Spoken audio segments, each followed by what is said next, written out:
हरे कृष्णा, राधे राधे। हम सभी साधक वैदेही की आत्मकथा श्रवण कर रहे हैं। भाग 97 गतांग से आगे। मैं अपनी पर्णकुटी के भीतर थी। मेरे श्री राम बाहर बैठे थे। पास में ही लक्ष्मण अपने किसी कार्य में व्यस्त थे। आर्य, मैं किसी बात को लेकर बाहर आई थी और अपने श्री राम को कुछ कहने ही जा रही थी कि अद्भुत था वह स्वर्ण मृग, स्वर्ण का हिरण। मैं उसे देखती रह गई। उसका देह सोने का था और उसके कनकमय देह में कहीं कहीं पर चांदी के बिंदु लगे थे। वो धूप में चमक रहा था। उसके सींग सफेद किसी धातु के लग रहे थे। उसके खुर सफेद किसी धातु के ही लग रहे थे। नीलमणि के जैसे उसके खुर बने थे। क्या सुंदर था वो हिरण। मैं मंत्रमुग्ध सी देखती रही। उसके मुख का भाग काला था, उसके होठ लाल थे। वो उछलता हुआ हमारी कुटिया की ओर ही आ रहा था।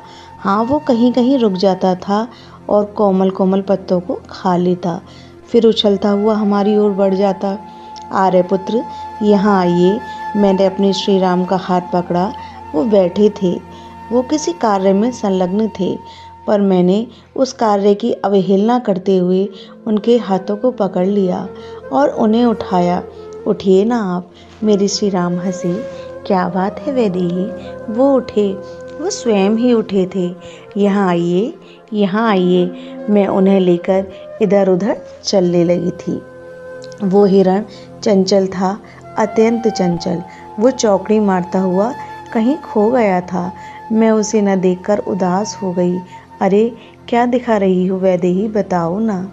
मेरे श्री राम मेरी ओर बड़े ध्यान से देखते हुए बोले थे।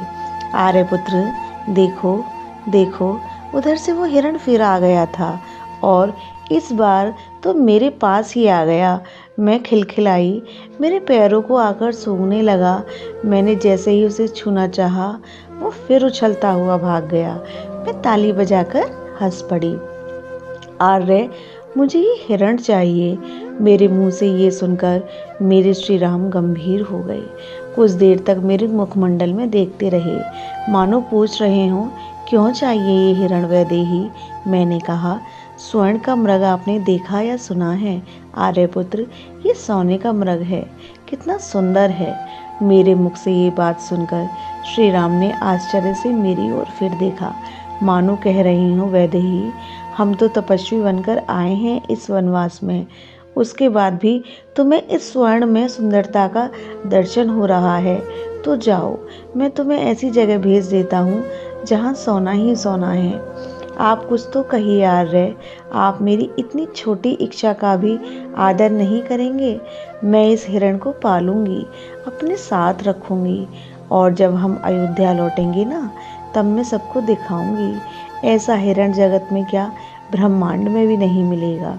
वैदेही, देखो, ये तो अत्यंत चंचल हिरण है। मेरे श्री राम ने जब देखा, चौकड़ी मारता हुआ वो दूर भाग गया। तो मार कर ले आइए आर्य। मृग चर्म में अपनी सासू माँ को दूंगी। मेरे मुंह से ये निकला। इस बार मेरे श्री राम ने मेरे मुखमंडल को ऐसे देखा जैसे कह रही हूँ, ये तुमने ठीक नहीं कहा वैदेही। मेरे श्री राम के देखने में उलाहना था, मानो मेरे श्री राम कह रही हूँ, देवी, सृष्टि के सुंदरतम प्राणियों के चर्म, पंख आदि अपने मनोरंजन के लिए पाने की वासना बहुत निष्ठुर वासना है। पर मैं बोले जा रही थी, इसको पकड़कर लाइए या इसका चर्म लेकर आइए। मैंने स्पष्ट कहा। मैं उस समय अपने स्वामी श्री राम की दृष्टि समझने की स्थिति में नहीं थी। मेरे मन में वो मृग ही छा गया था। ठीक है वैदेही, बहुत सुप्त स्वर में बोले थे। फिर कुटिया के भीतर गए, अपना सारंग धनुष उठाया। भैया, आप मत जाइए। भैया, आप तो समझते हैं ना कि स्वर्ण का मृग कैसे हो सकता है। ये कोई मायावी है, कोई मायावी राक्षस है। लक्ष्मण चरण पकड़कर विनती करने लगे थे।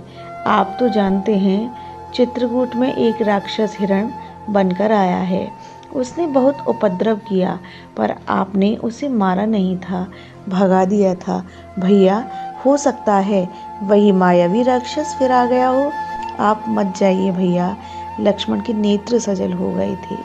लक्ष्मण, मुझे जाने दो। अगर ये मायावी है, राक्षस है, तो इसको मेरे हाथों मरना ही होगा, क्योंकि हजारों ऋषियों का ये लोग भक्षण कर चुके हैं।